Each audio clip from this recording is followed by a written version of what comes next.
ये देखिए, एक बांग्लादेश घुसपैठिए है जो पिछले 8 साल से भारत में रह रहा है और यहाँ वो वोट भी गिराता है। उसका आधार कार्ड और वोटर आईडी भी उसके पास है। এই যে এখন এই পার করে দিচ্ছে, শুনলাম এইভাবে। তোমরা এখানে এসছো কিভাবে? এসেছিলাম ওই দালালের মাধ্যমে। আগে মানে আগে ওখানে কাজকর্ম ছিল না, অভাবে এসেছিলাম। কতদিন আগে এসেছিলেন? ওই 8 বছর। মানে এসেছিলেন কিভাবে, মানে টাকা দিয়ে? হ্যাঁ, দালাল ধরে। কোন জায়গা থেকে এসেছিলেন? ধামাকালি। মানে এসে আপনারা প্রথমে এসে কোথায় ছিলেন?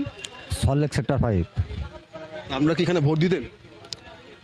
হ্যাঁ, ভোট দিতাম, কিন্তু এখন ওই হুড়োতাড়া হচ্ছে বলে এখন আর থাকতে পারছি না বলে ওই জন্য আবার বাংলাদেশে ফিরে তা যাচ্ছি। আপনারা ভোটার কার্ড কিভাবে বানালেন?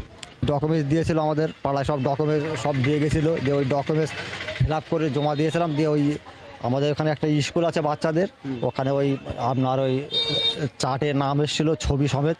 দিয়ে ওই চার্ট ডেকে ভোটার কার্ডটা ওই কোন দলের লোকেরা গিয়েছিল আমাদের কাছে? আমাদের টিএমসির হ্যাঁ, দলে। কিন্তু দলের লোকেরা গিয়ে কি করলো? ওই ওরা ওই আপনার ওই কাগজ ফাগজ দিল, দিয়ে ফর্ম দিল, দিয়ে ফর্ম সই করে ওই জমা দিলাম। তারপরে ওই স্কুল ফর্ম ফিল আপ করে জমা দিলাম, দিয়ে ভোটার কার্ড আসলো স্কুল তখন। তা তোমরা কি ভোট দিতে? হ্যাঁ, তোমরা কি ভোট দিতে? হ্যাঁ, ভোট দিয়ে যান। কিসে ভোট দিতে? আমি টিএমসি। ভোট দিতে? হ্যাঁ, তা তুমি কি কাজ করতেন? কাজ আপনার রাজমিস্ত্রি। কোন জায়গার ভোটার ছিলেন আপনারা? ওই সেক্টর 5, সরেক সেক্টর 5।